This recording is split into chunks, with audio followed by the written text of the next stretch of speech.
mën naa teggil coono askan wi tekkalee leen nag jafe-jafe jaamu seeni soxla day nax sa bopp la yéen kaayub dee média bi naan man xoolal gouvernement Amadou Ba rek gouvernement goo xam ne laaj war nañ ko samp ci mission lay dox wala it démission yéen kaay bi naan man daal di tekki ndombal tànkam ci lépp loo xam ne mooy jafe-jafe sénégalais yu mu waroon tàqaleeg moom gouvernement goo xam ne day tekki ndombal tànkam ci xeex goo xam ne dees na ko xeex njëg gi nu mu seere ci ndaw yi nga xam ne daal dinañuy sëngeem jaaxle réew moo xam ne wut fi liggéey daanaka moog jaxam na ma soreewuñu ñu ne gouvernement de combat goo xam ne ñàkk nga ko fayal laaxu yow moom dangaa dem ardu te kurpañ tàbbeegul téppét sa kanam moo tax turbine naan askan wi xaar leen lii ci gouvernement Amadou Ba muy digee rek danaa goo xam ne du masa nguurug Sénégal daal lenn moo ko intéressé turbine ay wax de moom moo di nag daal di jël impôt yi cher tàbbal askan wi di tépp ci ay entreprise ñuy tëj ak di daw di nax saay waxtu woow nga xam ne milliards yaa ngi tàbbi ci seenu gafa ñoom nag ñoo am ab dund goo xam ne daanaka ak buur goo xam ne daanaka da cay booleeg buure yéen kaay des médias bi naan man attention lu ne mën naa am ci gouvernement gu yees gii nga xam ne daal dinañ koy taxawal nag leen fa yéen kaay sampub laaj nag ndax yaakaar nag mënta am ci Doudou Kam yi nga xam ne def nañ ko yees ministre de l'économie du plan ak bu coopération bu Sénégal ñu teggi teg fee yéen kaay bi dama fidélité ak président Macky Sall waaye wax ci jaar-jaaram parcours am diggante njàng ma ca Paris expérience ba ci ingénieur financier jaar-jaaram diggante ministère des transports aériens AIBD ba ci FONGIP tey jii ndaw yaamuk yaakaar dëgg-dëgg ci réew mi nu muy doxee waaye tam seen koom nees leen ko téyele ba yaakaar googee day duma sa yankeeku fayal laaxu réew mi quotidien nan man en tout cas yaakaar Ousmane Sonko yankeekuwul juge ba ci boppam daal dinay dugaat Ousmane Sonko ci liste électorale yi tribune yéene kaay daal di may xamal ne moom juge ba ca Ziguinchor ca tribunal grande instance ba nee na Ousmane Sonko nu turam tàbbiwaat ci liste yi Walf Quotidien nan man procès bi ñu doon waxee ci wàllu radiation Ousmane Sonko la l'observateur nan bu dee gaa yaa ngi koy laam-laamee nan dañ koy toppit ab ndam la laas yéene kaay nan man en tout cas topp gu njëkk gi mooy agent judiciaire bu état bi nga xam ne dafa bëgg mbir mi nag ñu daal di koy tas Yoro Moussa Diallo daal di daar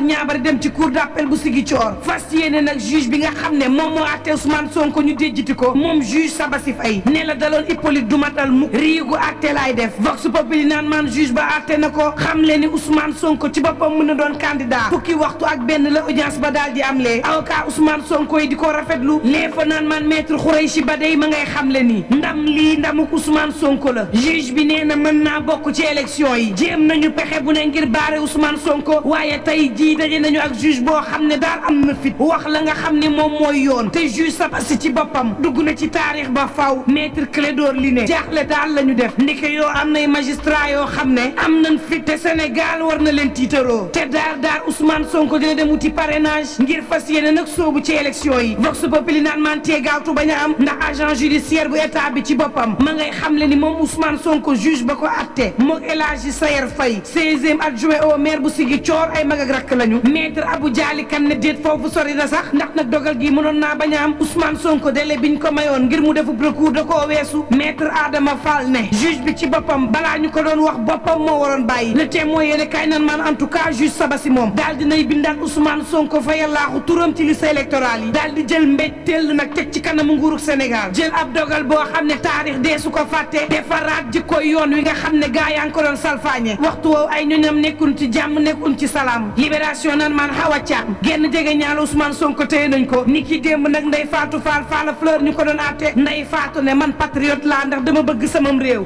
mi ko di jee naan kon Ndeye Fatou day procureur ba ñetti at la sàkku ñu daal di koy tëj Le Soleil naan man attention de Sénégal day gën di metti di gën di tar candidat yi di gën di bëri di dagaan baatu réew mi yéen kaay bi naan man téeméer ak ñaar fukk ak juróom benn la ñu woon tey candidat yi dem jël parrainage yegg nañ ci ñaari téeméer fanweer ak ñeent soxna yi moom fukk ak juróom benn dongulan ci tribune yéen kaay naan man Karim Meïssa Wade war a ñibbi ci Sénégal war fi fekk moom doomu Abdoulaye Wade yi ñaar yoo xam ne mënees na koo tere nelaw benn bi mooy amende téeméer ak fanweer ak juróom ñetti milliards yi nga xam ne CREI yi ci boppam moo ko daal di wax Karim fay ko te Karim lii bu ko fayul ndax mën na bokk ci élection beneen bi mooy moom Karim Meïssa Wade war na fi fekkaat président Macky Sall nga xam ne su dee victime dong victime mënees naa jàpp ne Karim daal mooy victime am bu njëkk le point actu naan man waa parti démocratique sénégalais yooyee ni ki démb dem nañu ci cité kër góor gi jébbal seen njaal président Bougane Gueye Dany gannaaw bi nga xam ne ñàkk na soxnaam Momy Dany Gueye délégation parti démocratique sénégalais bi nag ci yónnee ak njiitalu Karim Meïssa Wade firndeel seenug naqar seenug njaal waaye tam bokk ak Bougane ak njaboot gi tiis wi turbine yéene kaay naan man lu mu metti metti bu leen fàtte ni soppi nañ gouvernement soppi tur waaye soppi wun doxalin yéene kaay bi ba tey di ma xamal ne en tout cas ministre de la femme day ma ngay financé ay soxna yu nekk ca Kaolack ndangaan soxna yoo xam ne nag bokk gis-gis ci boppam la ñu bokk jël fukki million jébbal leen ñu liggéey ñoom soxna yi Calabas bokk gis-gis teg ca ñaari million fas yéene ko séddale soxna yi nekk ca Kaolack jaara jaw naan xeexañu ko may te daañu wéy di xeex ngir soxnay Kaolack yi le point naan man Cheikh Mansour Diouf jox nañ ko docteur honoris causa sa New York def ko ambassadeur culturel bu UNESCO citoyen d'honneur te New Jersey libération yéene kaay naan man waxtu woowu ay sénégalais ñi ngi sëngeem nekk ci njàqare lu toll ci ñetti téeméer juróom-ñeent fukk ak benn ci sénégalais yoo xam ne ña ngay dund daanaka jaxaan na ma ca dax la barsa wala barzaq gi yoonu géej gi lañu jëloon di xaar fi mu ne ñu jële leen foofee andi leen Sénégal xale ya naan ña ngay dund métti autorité yu Maroc ya bàyyee leen seen bopp ndox mani la ngir naan wala dem gaanuwaay sax amuñu ko sudul woon consul baabu bi nga xam ne moo leen di jox lekk ak naan faatu nan bu yàgg fayallaahu tribune sport naan man poule de la mort Sénégal ci kan Côte d'Ivoire 2023 bi ma nga féetee ca groupe C ba war ko bokk ak Cameroun Guinée ak Gambie waxtu woowu jongante xaritoo diggante Sénégal ak Cameroun day boo maytul ñu dàq ko tàbbal ko géej sunu lamb naan man diggante Modou Lo ak Ama moo nar a neex kay Modou Lo naan kon yow Ama Baldé faaw nga xeex Ama Baldé naan kon yow Modou Lo Ama yee bi moo la dérangé tribune naan man ka jëloon liir ya daal di koy tëmbal ci foos ca yëmbal moom ma ko defoon jàpp nañ ko waaye ña ca taxoon it bokk na ci ancien militaire teg nañ ko loxo ak lu mën a mbokk yi ñu ñaan jàmm te yendoog jàmm